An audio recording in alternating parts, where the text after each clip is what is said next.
Hola, buenos días, bienvenidos y bienvenidas a esta emisión del Foro del 6. Es un placer saludarles esta mañana desde nuestro centro de noticias en la colonia Palmira. Son las 7 de la mañana con 4 minutos. 7 de la mañana con 4 minutos ya en todo el territorio nacional. Gracias por esa fidelidad, porque de las 7 en punto sé que están pendientes para sintonizar el Foro del 6. Bueno, comento rápidamente porque hay abundantes informaciones esta mañana. Hoy se ha anunciado un aumento el peaje para el transporte de carga. Los funcionarios de COVID han enviado una notificación a los medios de comunicación anunciando que a partir de este día se incrementa el pago del peaje para el transporte de carga, no así para el transporte liviano. Según han expresado, será de un 3%, lo que va a significar más o menos de 3 a 5 lempiras en el transporte de carga. Eso efectivo a partir de este día. Los transportistas han anunciado que van a realizar protestas a raíz de esta determinación. El otro tema candente esta mañana es lo que está sucediendo con los taxis. La Asociación de Taxis que preside don Pedro Gómez ha anunciado que a partir de hoy hay un paro de labores a las 8:30 de la mañana. De 8:30 a 12 del mediodía. De 8:30 a 12 del mediodía. Tendrán un paro de labores y por otro lado, la ATAXIS que preside Víctor Aguilar ha dicho que ellos no van a participar en esa protesta,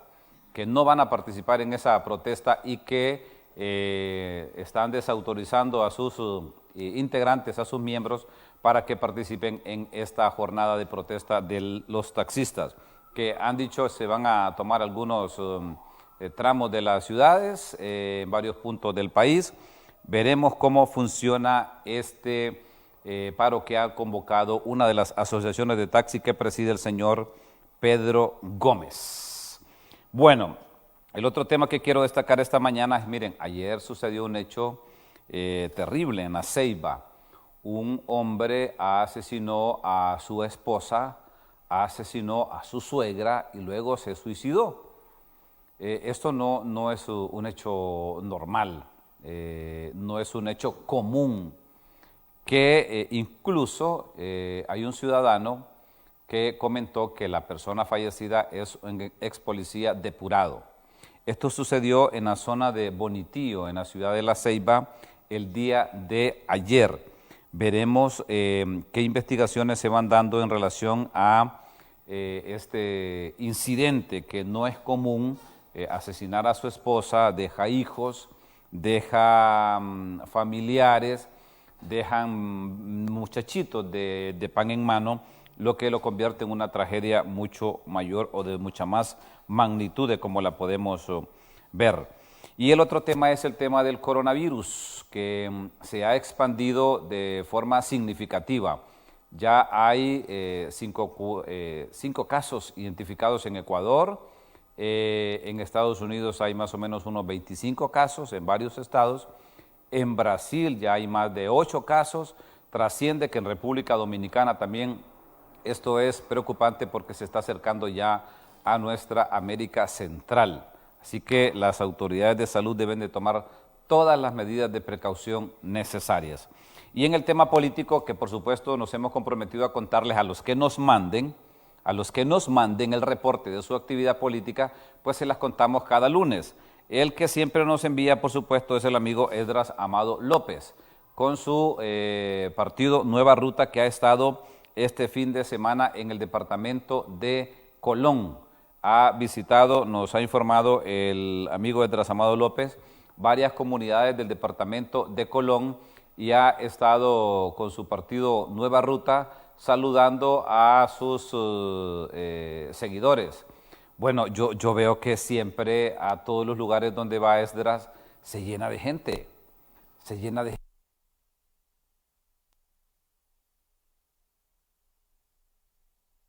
ahí, porque mire, y ahí estaba su esposa, que es la coordinadora general de campaña.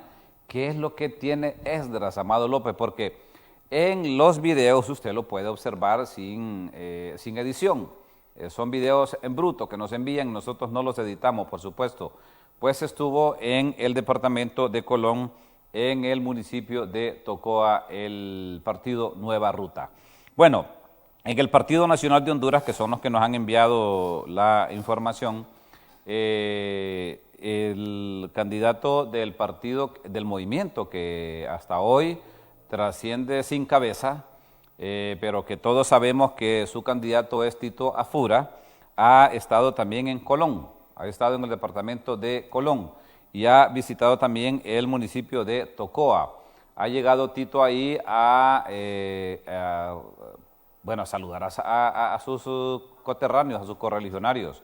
Se ha puesto la gorra de la estrella solitaria Tito y ha pronunciado sendos discursos emotivos en la visita que realizó este fin de semana el movimiento Unidad y Esperanza en el departamento de Colón. Pues intensa actividad política. Y el otro candidato que tuvo actividad política es el doctor Mauricio Oliva Herrera, que están anunciando que para el próximo 8 de marzo va a lanzar oficialmente su candidatura en el departamento de Choluteca.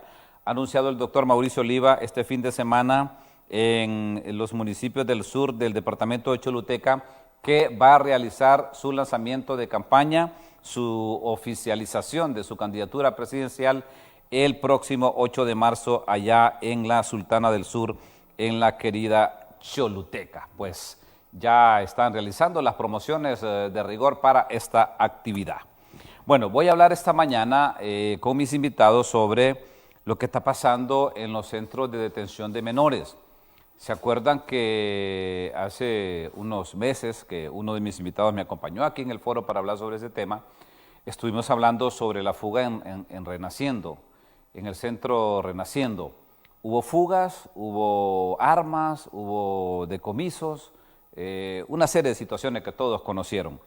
El fin de semana anterior, más o menos a eso del miércoles, se dio una fuga del centro del Carmen, en San Pedro Sula.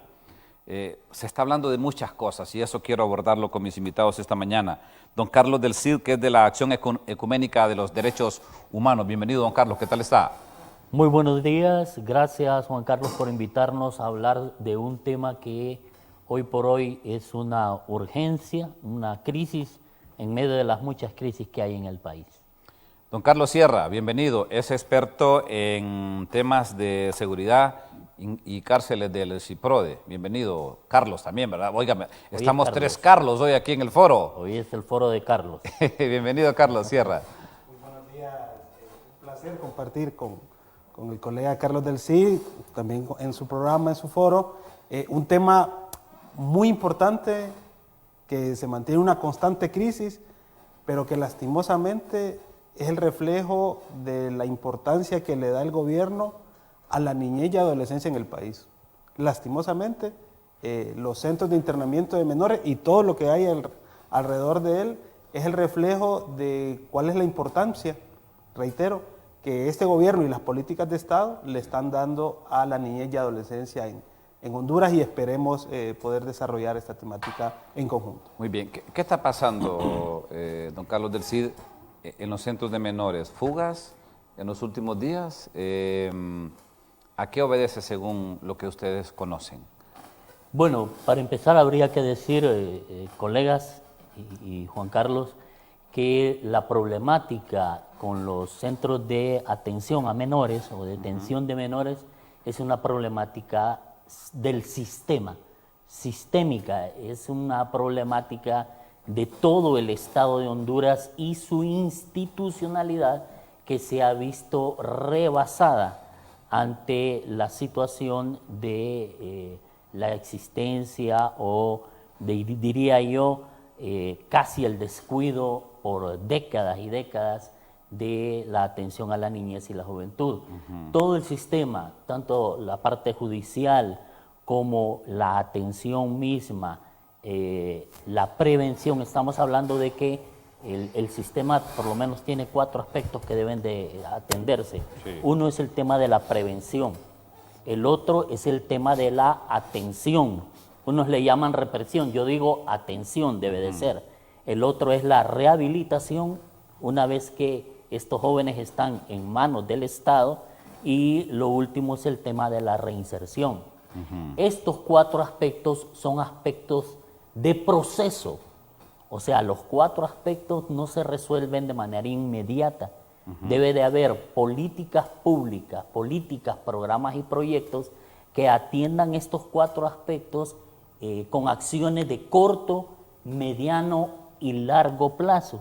Eso significa tener recurso humano capacitado para atender el tema de la prevención, el tema de la atención de los jóvenes cuando ya están en los centros, el tema de la rehabilitación de los mismos y el tema de la reinserción, lo cual significa también asignar recursos económicos, además de recurso humano capacitado en cómo debe ser el trato para los niños, los menores de edad, los jóvenes que se encuentran ahí, y esto, hasta este momento, el Estado no ha podido definir las políticas públicas, pero esos planes de corto, mediano y largo plazo para la atención de estos 4 aspectos fundamentales para atender a la niñez y la juventud. Estamos hablando que en Honduras, de los 9 millones de habitantes que somos, 3 millones de habitantes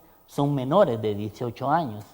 O sea, casi un tercio de la población de Honduras. De la población, ajá. Y si a usted le pone a ese tercio de la población, que según las estadísticas del INE, el 70% está en pobreza, un 40% está en extrema pobreza, estamos hablando de casi más de 2 millones de jóvenes menores de 18 años que se encuentran en condiciones de pobreza, viviendo con 300 lempiras al día, y los de extrema pobreza viviendo con 100 lempiras diarias.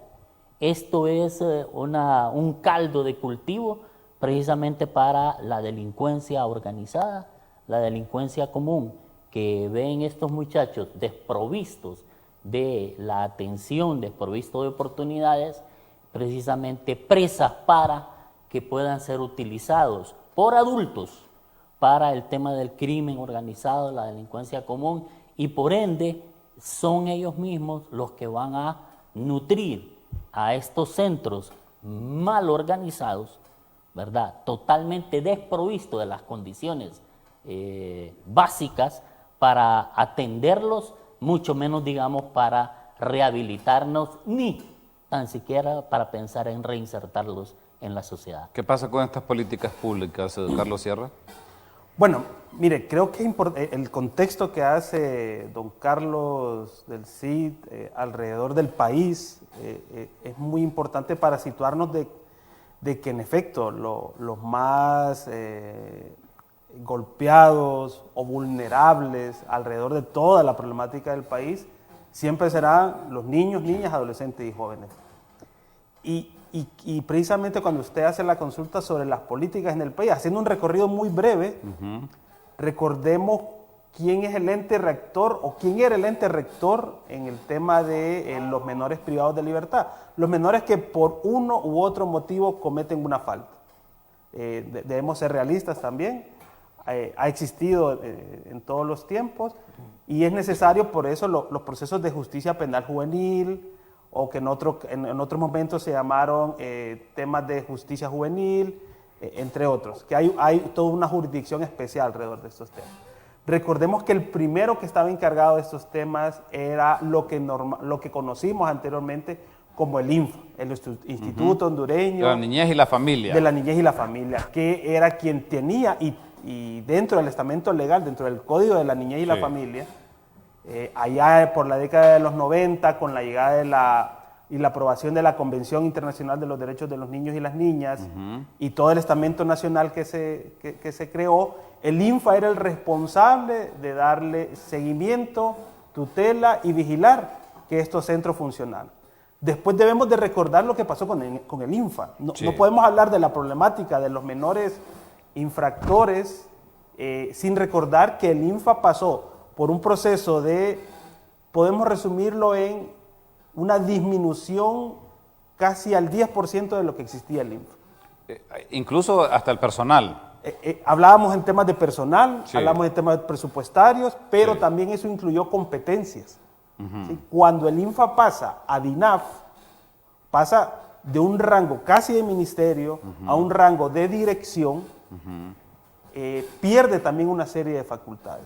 Y aquí empieza un desmembramiento que tiene que ver directamente con la problemática que estamos hablando hoy. El DINAF, o lo que era el INFA, deja de ser el instituto rector de los menores infractores y se crea el INAMI, el Instituto el Instituto Nacional del Menor Infractor en Honduras. ¿Qué pasa con esto? ¿Por qué creemos nosotros que es un tema que influyó directamente en esta problemática? El ente rector de la niñez y adolescencia en el país es el DINAF, pero resulta que entonces, con la creación del INAMI, esta porción de jóvenes y adolescentes ya no será responsabilidad del DINAF, sino que será responsabilidad de este nuevo ente. Y empieza el descuido. ¿A qué nos referimos? Y también situando en cifras de lo que estamos hablando. Alrededor de 700, debería de actualizarme, 750, 730 menores de edad actualmente se encuentran privados de libertad o en un régimen de internamiento. 700 jóvenes. Alrededor de niños, adolescentes y jóvenes. ¿De qué edad a qué edad, Carlos? Según nuestra legislación, pueden ser menores entre 14 y 18 años. De 14 a 18, en ese rango. Sí, pero, y aquí empezamos con las lagunas legales, ¿no? Y Carlos creo que podrá conversar más alrededor de este tema. Cuando un menor de edad cumple 18 años dentro del centro de internamiento, ¿qué es lo que pasa? Sale del centro, permanece en el centro, pasa por un proceso de transición, pasa al régimen de adultos, si su castigo o su falta ameritaba que se le diera un seguimiento. Esto muchas veces queda a discreción de las propias autoridades del centro, no de un sistema... A disposición, digamos, de los centros de menores. De las autoridades que administran los centros. De esos centros. Eso es una laguna legal terrible. En la mañana yo observaba en el noticiero de este canal que habían capturado a un menor que se había fugado la semana pasada. Este menor ya tiene 18 años. Ajá. Extraño lo que le digo, ¿no? Ok, sí. Este menor que estaba ya tenía 18 años, pero como no había culminado su castigo impuesto por el fiscal. Continuaba ahí en el Carmen. Continuaba y continuará.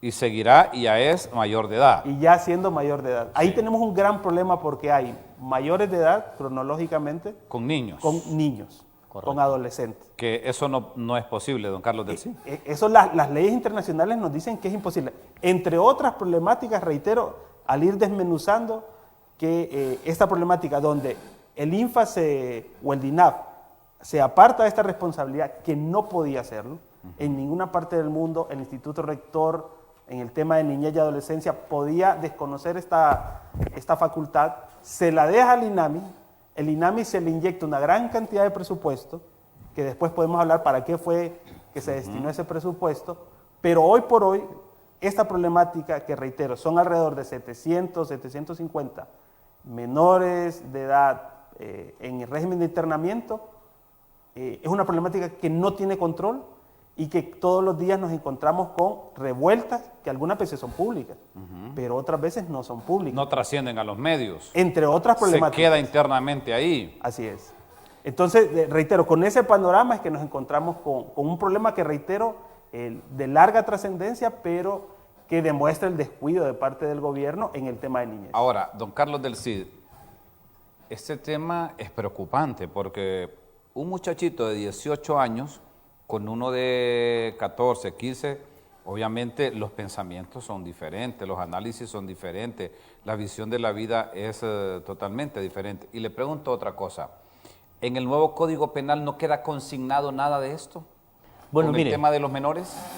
Claro que sí. En el Código Penal que actualmente tenemos, como dice Carlos, el problema es que hay lagunas y se deja a criterio de los jueces o de los directores de los centros penales que decidan si mueven o no mueven. A discreción de ellos. A discreción de ellos, a un muchacho, a un joven, a un menor de edad que ya cumplió un régimen de sanciones El problema, como le mencionaba, es de todo el sistema.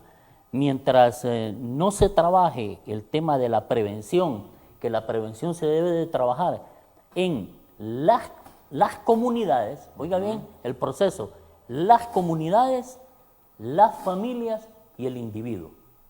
Mientras no se tenga un plan para brindar esas oportunidades que se deben de dar en la comunidad, trabajando con los patronatos, las organizaciones de padres de familia, las juntas de agua, que son los grupos deportivos, ¿verdad? Que son los que deben de atender a la niñez que está ahí en la comunidad, mientras no se tenga un plan de trabajo de atención, de auxilio a la familia pobre en nuestro país, y mientras no se tenga un plan de atención desde los centros educativos con los individuos, esos seres pequeños, vamos a seguir teniendo o vamos a tener que seguir haciendo como lo hace el gobierno, construyendo cada vez más centros de atención de jóvenes, pero sin los recursos que estos centros necesitan. Por ejemplo, el tema ese de los niños, miren, en los centros de atención de menores hay chicos de 12 años, porque la ley lo permite. También hay de 12. Sí, la ley lo permite, que de 12 años en adelante se le pueden aplicar medidas sustitutivas de detención, y ahí usted, al encontrar niños de 12 a 14 años, tiene un problema, el problema de la segregación. Y este problema de la organización por segregación se agudiza más con la presencia de las maras y las pandillas. Eso impide la jerarquía de mando de maras y pandillas dentro de los centros de detención de menores, impide que el sistema pueda hacer una segregación ordenada, o sea, poner a los niños de 12 a 14 años juntos, separados de los chicos de 15 a 16 y de los chicos de 16 a 18. ¿Por qué?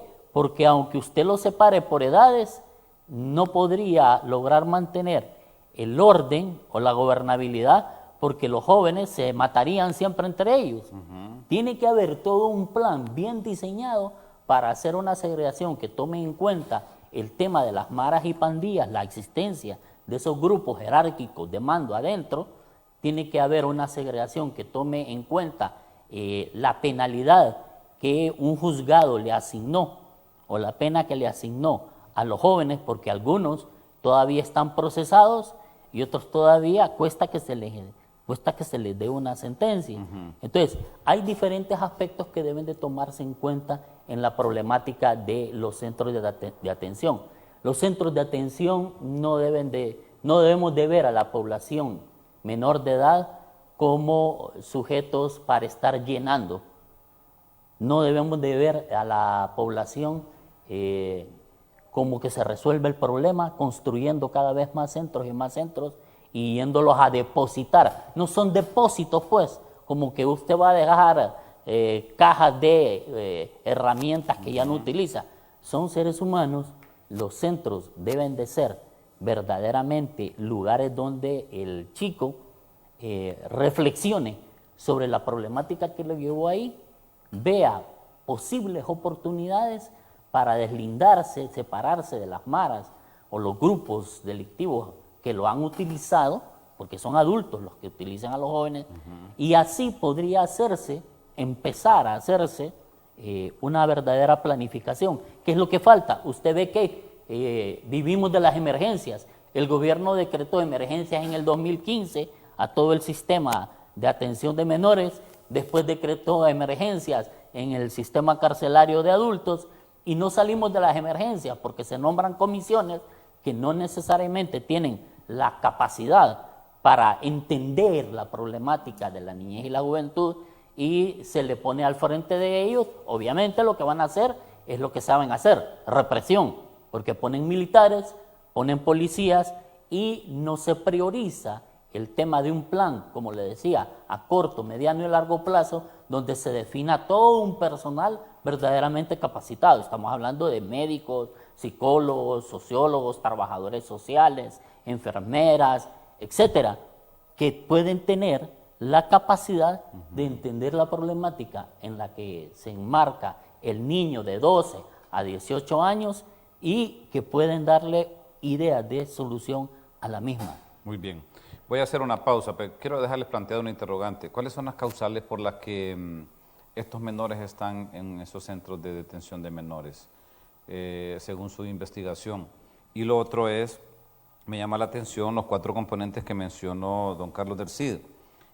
No le pude captar el primero, pero mencionó atención, rehabilitación, reinserción. Prevención es el primero. Prevención es el primero. Es decir, si logramos concitar estos 4 componentes, evitaríamos que jóvenes estén yendo a los centros Correcto. de menores. Y lo otro es cuál es el tratamiento que se le debe dar en estos centros a estos muchachos, porque incluso muchos de ellos, algunos padres de familia los llevan, don Carlos, y esto también debe concitar otra preocupación de todos. Voy a una pausa comercial. Regreso rápidamente aquí, cortesía de la mejor cooperativa de Honduras, de la COACEL, la cooperativa de los maestros. Afíliase a la COACEL. En la COACEL hay muy buenos beneficios, hay muy buenas promociones y bajos intereses con el tema del alivio de deuda. Vaya a la COACEL. Si usted es maestro, maestro y no se ha afiliado, afíliase. Usted que está a punto de ubicarse en un trabajo como docente después de los concursos, afíliese a la COACEL y va a tener muy buenos beneficios. Pausa comercial, regreso rápidamente aquí en el Foro del 6. Lo mejor de la televisión a donde vayas. Descarga la app Canal 6 Honduras y disfruta del entretenimiento, noticias, deportes y todo el contenido de nuestra programación en vivo. En cualquier dispositivo y desde cualquier parte del mundo. 24 horas de diversión e información. App Canal 6 Honduras. Descárgala ya. Disponible para Android y iOS. Noti6 edición especial. Un completo resumen de los hechos noticiosos en todo el país. Hola, ¿qué tal? Buenas noches. Sean todas y todos bienvenidos a una emisión más de Noti6, edición especial. Los hechos contados con la verdad y objetividad que nos destaca. Somos Noti6 edición especial. Solo por Canal 6 Internacional.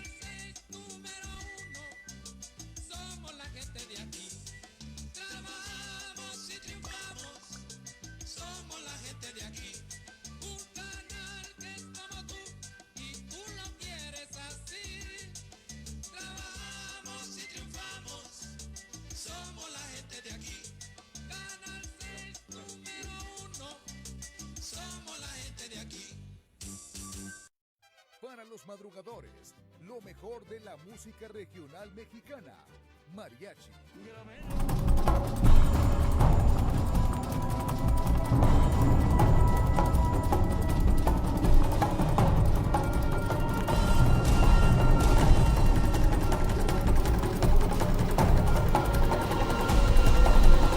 Una de las cosas que le consultaba a mis invitados en la pausa es justamente lo último, Carlos Sierra, en relación a cuando detienen a un muchacho, lo regresan de nuevo al centro. ¿Cómo se da ese proceso? ¿Cómo lo insertan de nuevo?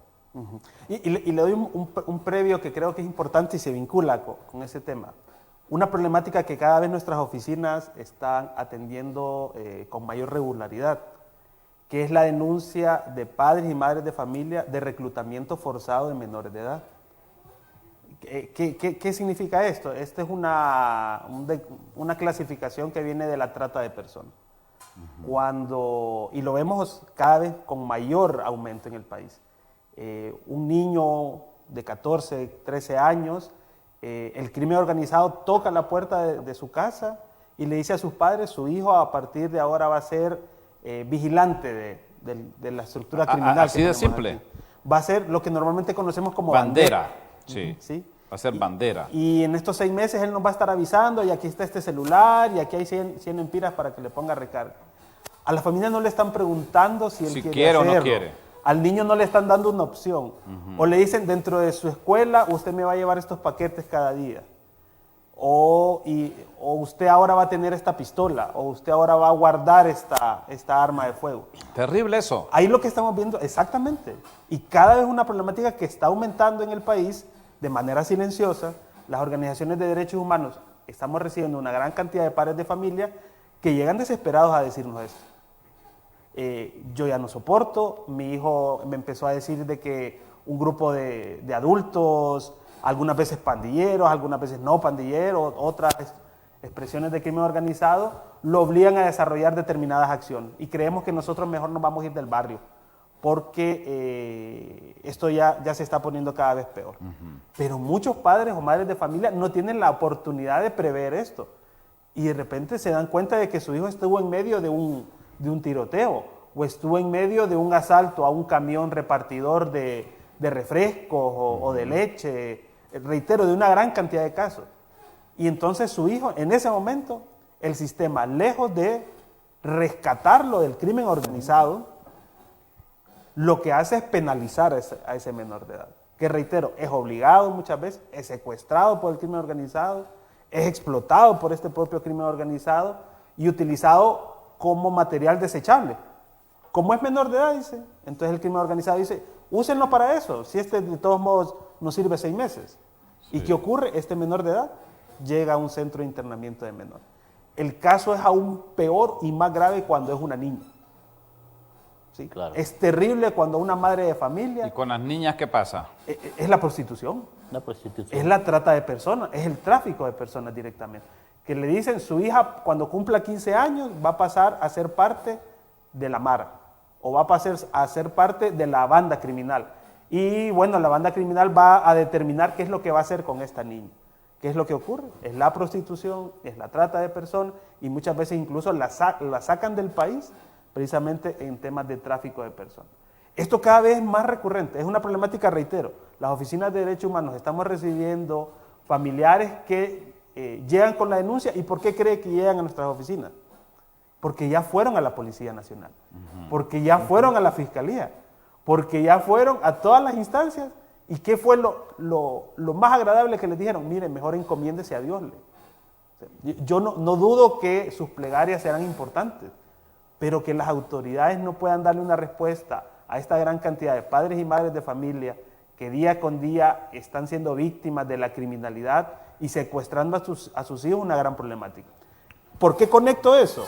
Porque muchos de los menores de edad que están internos dentro de los centros, están internos porque, reitero, son víctimas del crimen organizado y el Estado no pudo quitárselas al crimen. Es decir, ¿Qué es lo que hizo? Se los insertó en un centro, sí, y se los concentró ahí, porque cuando un menor de edad llega a un centro, ahí, ¿qué ocurre? Hay 2 o 3 bandos que controlan el centro y el menor de edad tiene que decidir a qué bando tiene que entra. ubicarse en uno de los 3. Ahora, les pregunto, don Sí. Carlos del CID, para que también aborde un poco más lo que decía Sierra, pero le dejo plantear una interrogante. ¿Qué opciones entonces tienen los muchachos recién llegados a un lugar de eso? Es decir, 3. Ninguna cosa positiva. Claro. Es decir, este reclutamiento ocurre y seguirá ocurriendo si no tomamos medidas urgentes. Bueno, mire, usted nos invitó para que dijéramos algunas cosas importantes sobre esta temática y sin el afán de molestar a nadie, más con el afán de reflexionar de los arreglos que tienen que hacerse y las decisiones que tienen que tomarse en el sistema de detención de jóvenes, hay que mencionar que uno de los factores que complica más la recuperación de esta situación es la corrupción que se da en el sistema. Del 2014 al 2017 salieron 112 millones de lempiras supuestamente para la construcción de los 4 centros, porque uno de los principales problemas que aduce el gobierno que para mejorar esa situación de los menores en los centros es que no tiene centros bien construidos, adecuados, con dormitorios. Con las condiciones. Entonces, supuestamente esos 112 millones salieron por órdenes del Ejecutivo para que la oficina de recaudación, pero también la oficina que se le llama... La SAR, o... No, la otra, la que recoge dinero para supuestamente darle o repartirla a programas de prevención. Pero ¿se mejoraron los centros o no, don Carlos? Los centros no se han mejorado. Se iniciaron obras en Jalteva, pero sabe, yo le mandé a usted una fotografía. Una de las últimas decisiones que se tomó fue, como tenían que separar a las maras unos de otros, llevaron contenedores de metal y construyeron celdas, dormitorios para separarlos. En el Cobras llevaron cerca de 10 contenedores. En Renaciendo llevaron como 5 contenedores. Y por cada contenedor construyen 4 celdas.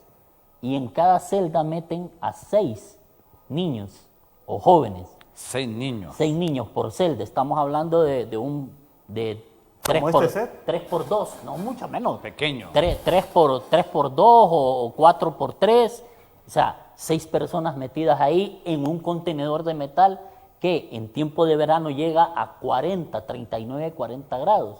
Ajá, y según las órdenes tienen que pasar ahí. Con unas condiciones tan deplorables como esta, con autoridades que están sindicadas en el mal manejo de cantidades millonarias que han sido destinadas para mejorar las condiciones en las que deben ser atendidos estos jóvenes, realmente la probabilidad de que este joven salga rehabilitado de ese centro es casi nula, porque ellos mismos se sienten dentro del centro agredidos y en un espacio violento donde ellos deben de buscar su protección contra lo que hace el Estado contra ellos, y ven en las maras el único espacio que le puede brindar una mínima protección, ya que el mismo Estado no se la da llevándolo a lo que yo llamo bodegas de depósito de niñez y de juventud, Carlos. Y hay unas personas que me están consultando sobre diversos temas. Dice, ¿no creen ustedes que ahora mismo debe revisarse el tema de la edad punible, que es alguna de las cosas que nosotros rotulamos? ¿El tema de la edad punible? Sí, el tema de la edad ¿Hay punible... que revisarla? Carlos, ¿puede decir algo más? ¿Carlos? Voy a darle tiempo a Carlos. Mire, yo creo que puede revisarse, pero yo estaría de acuerdo que se revisara para que se aumentara, para que no fueran menores de 18 años los que entren en un sistema penal, sino que fueran 21 años. Según el Colegio de Psicólogos y algunos estudios nos dicen que la madurez mental de una persona no llega a los 18 años, por decirlo así. Aunque aquí romperíamos, digamos, con algunas temáticas sobre tratados internacionales sobre el tema de los 18 años, el tema de la ciudadanía también con la adquisición de licencias, tema laboral, tema tarjetas de identidad, derecho al voto. Si vamos a hablar de la edad punible, entonces hablemos de subirla. Pero si hablamos de bajarla, estaríamos volviendo a la barbarie. Ahí yo creo que es un tema que... ¿En qué edad está en este momento? A los 18 años. O sea, ninguna persona puede cometer un delito, según nuestra legislación. 17 años. Menor de 18 años. Lo que cometen 11 son meses, faltas. 30 días todavía Cometen no entra. faltas. No está sujeto dentro de la Hasta que legislación. cumpla Sistema 18 penal años. adulto, sí. Hasta cumplir 18 Claro, años. claro. ¿Sí? Y mire, esto ocurre cada 4 años. Las organizaciones de derechos humanos nos encontramos casualmente en los periodos de elecciones presidenciales, que se habla de solucionar el problema de la violencia con la reducción de la edad punible. Y otras veces se habla de reclutamiento forzado. Mire, nosotros como civilización primero, pero también como país, ya pasamos por esos procesos. Y ya hemos comprobado científicamente que la violencia no tiene que ver con una cronología precisamente, o con que yo sea blanco, o con que yo sea negro, o con que yo tenga rasgos étnicos, o que profese una religión, sino que ya hay algunos parámetros. Así que lo de la edad punible es una discusión que no tendría, digamos, vicios de solución de la problemática. además de todos los tratados internacionales a nivel del mundo, donde ya se nos dan elementos de juicio alrededor de esto. Pero yo creo que un elemento muy importante que mencionaba don Carlos alrededor de esta, entrando ya del contexto, entrando a la problemática, es que el Estado de Honduras comete muchas veces errores, al parecer sabiendo que los comete. Carlos nos recordaba el siguiente: ¿por qué tenemos centros de internamiento de menores dentro de cuarteles policiales? Como el Cobra. Eso está penado por la Convención Internacional de los Derechos de los Niños. ¿Cuál y de las los Niñas. centros está en un...? Lo que Cobra. normalmente conocíamos como Cobra, que ahora es Fuerzas Especiales. Ajá, sí, sí, sí. Ahí hay Ahí dentro de lo que es Cobra, contenedores. Hay contenedores. se adecuaron unas instalaciones para tener menores de edad. Unos Eso 90 hay ahorita. más o menos 90, ¿no? Eso está total, Bastantes. es violatorio totalmente de derechos humanos, Claro. de derechos de la niñez, de convenciones internacionales. El Estado de Honduras se ha comprometido internacionalmente por sus autoridades a no hacer estas prácticas, pero las continúa. ¿Esas imágenes qué significan, don Carlos del CID? Esos son contenedores de metal donde han habilitado dormitorios, celdas, para meter a los muchachos tanto en los Cobras como, mire, como en Renaciendo.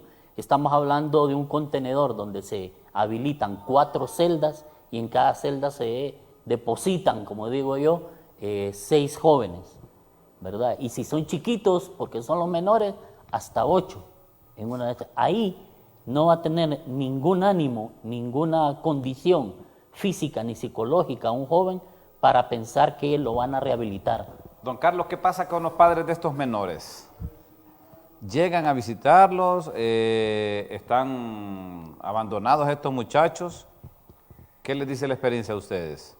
Bueno, a nosotros nos dice que los padres, obviamente, sí, algunos de ellos, Llegan. Yo diría que más del 50% llegan. Otros no tienen quien por ellos, ¿verdad? Están Y prácticamente a la intemperie. Están totalmente a la intemperie. El Estado no sabe qué hacer, no tiene políticas, programas, ni proyectos, ni decisión de invertir verdaderamente recursos en la rehabilitación. Y no hemos hablado de la reinserción, que tiene que ver con tener programas de pláticas con las empresas. ¿Cómo reinsertar a estos muchachos a la sociedad? Bueno, primero dándoles una posibilidad de rehabilitación. No hay la posibilidad de aprender oficios, la posibilidad de avanzar en sus estudios. Mire que en algunas de las fotografías que yo le envié se ven 3 o 6 jóvenes recibiendo clases en Renaciendo, cuando son más de 200 los que hay. ¿Por qué? Porque no hay condiciones, no hay aulas, los profesores que hay, algunos de ellos no son permanentes en contratos para poder ir y asistir, mire, y apoyar. Ahí en las afueras de los contenedores están recibiendo una clase 4 o 6 jóvenes cuando hay Pero 90. ya eso lo miro garruditos. Es que Ya mire, los miro mayores. mire, en los centros hay jóvenes de 19 años. ¿Hay de más de 18 entonces? Hay más de 18 porque Porque una persona aquí me está diciendo, buenos días Juan Carlos, saludos a los dos Carlos también, dice. La edad punible inicia de los 12 años a los 18. 18 años un día se le juzga como adulto. Cobras es una extensión de Renaciendo. Y ahí están los jefes de las pandillas más peligrosos. Dice. es correcto, porque mire, cuando el joven es capturado y se le aplican algunas medidas de detención para enviarlo a esos centros y tiene menos de 18 años y la sanción que cometió, por ejemplo, fue un crimen, entonces se le sanciona con 8 años para estar en el centro y fue detenido de 17. Entonces, Son 25 años, ¿qué va a salir de ahí? puede salir antes, si a discreción del director o de los jueces que siguen la causa de él dicen, no, ya tiene 23, tiene que ir a un centro de adultos.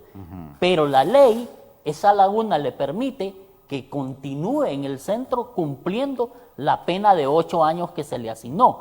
Eso es un problema, pues, jurídico que tiene que resolverse, porque no podemos tener mayores de 18 años revueltos con niños de 12, 14 hasta los 17 años. Pero es un problema del sistema. Sí. Mientras el sistema no vea a la juventud como una población importante, no va a hacer nada para prevenir, no va a hacer las acciones para atenderlos dignamente en los lugares, no va a tomar decisiones para rehabilitarlos con programas de aprendizaje de oficio, de avance en su sistema de educación, y mucho menos no va a implementar programas de diálogo con la empresa privada para que muchos de estos jóvenes que ya están rehabilitados y que están dictaminados como rehabilitados por psicólogos, por sociólogos y trabajadores sociales, puedan tener una oportunidad laboral que les impida volver a la mara. ¿Y hay casos de esos?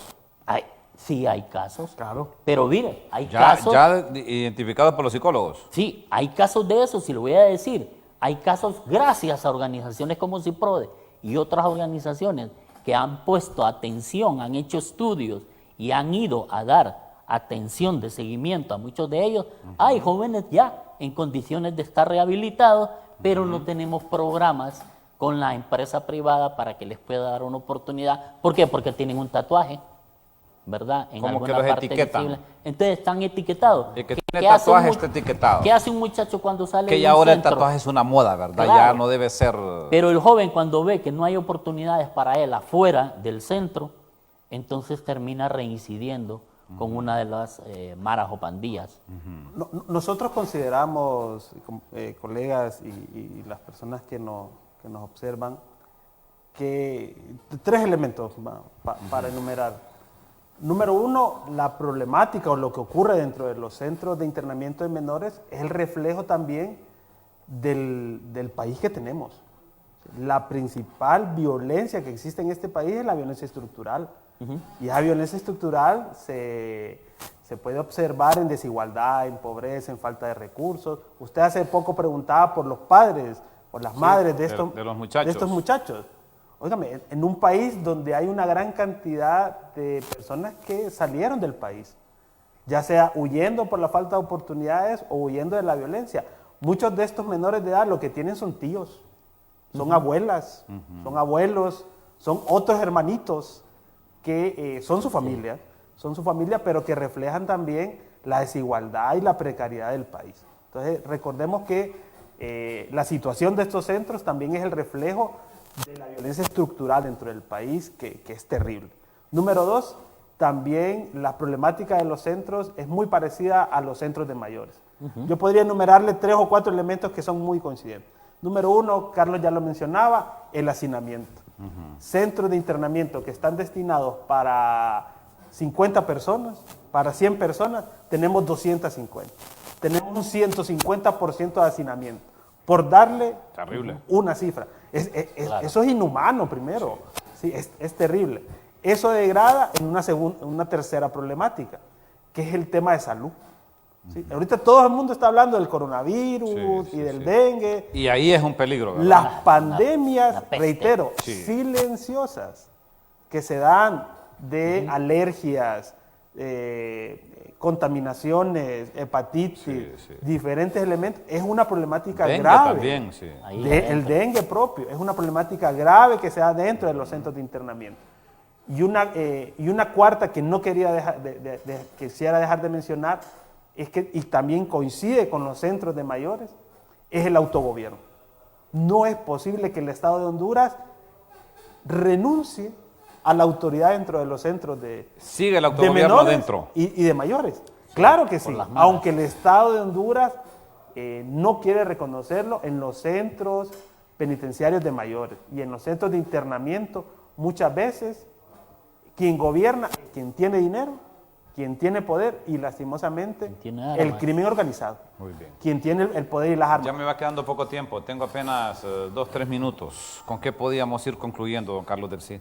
Bueno, yo diría de que como una propuesta clara es la definición o la creación de un comité que verdaderamente sea responsable de la definición de un plan estratégico para atender la problemática de los centros a corto, mediano y largo plazo. Y un comité constituido por gente capaz, no entregarle a los militares o a los policías porque tienen armas y tienen fuerza y le van a ir a aplicar la fuerza a los jóvenes. No, un comité constituido por profesionales civiles que verdaderamente conozcan la psiquis, la psicología, el entender de los jóvenes, el actuar de los jóvenes, para que pueda ver la manera de cómo hace conexión con ellos, la asignación de presupuestos dignos y la veeduría de la utilización de estos presupuestos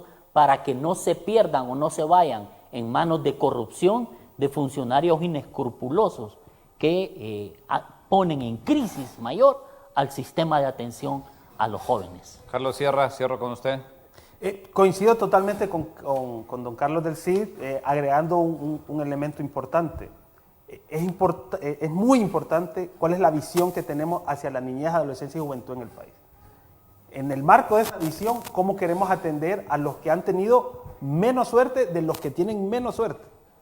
¿Cómo queremos atender a los niños y niñas que han sido reclutados por el crimen organizado? Deben haber acciones de rescate, deben haber acciones de rehabilitación, desintoxicación de niños y niñas e insertarlos a que vuelvan a hacer eso, niños y niñas. Sabemos que se han cometido crímenes terribles por algunos menores de edad. Hay que dar un tratamiento diferenciado, hay que dar tratamiento psicológico, hay que dar tratamiento médico, pero sobre todo cambiar la visión que tenemos, como lo mencionó en algún momento Carlos, de que no es un desecho, son ciudadanos y ciudadanas y son el futuro de este país.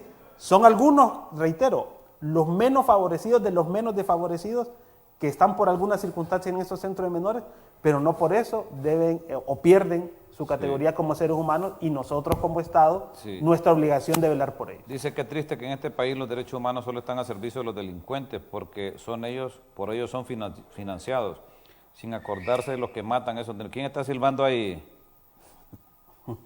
El hecho de no tener padre no es justificación para ser delincuente. Yo no tuve padre y jamás anduve de delincuentes. Bueno, nos están mandando mensajes en relación a... Si tienen algún número donde pueda comunicarme con ustedes, por favor, se los agradecería. Yo soy de Tela y necesito contactarme urgentemente con alguno de ustedes. Se lo pasamos. Les agradezco, si me dan el número para que enviárselo. Yo les agradezco que me hayan acompañado. Carlos del CID, de la Acción Ecuménica de Defensa de los Derechos Humanos, y Carlos Sierra, que es experto en cárceles y en seguridad del CIPRODE. Un gusto que me hayan acompañado esta mañana en el foro. Muchas gracias. Gracias a ustedes por esa sintonía. Gracias. Que Dios bendiga este hermoso país. Sea educado, sea respetuoso. Si usted quiere que lo respeten, sea respetuoso. Que Dios bendiga Honduras. Con permiso.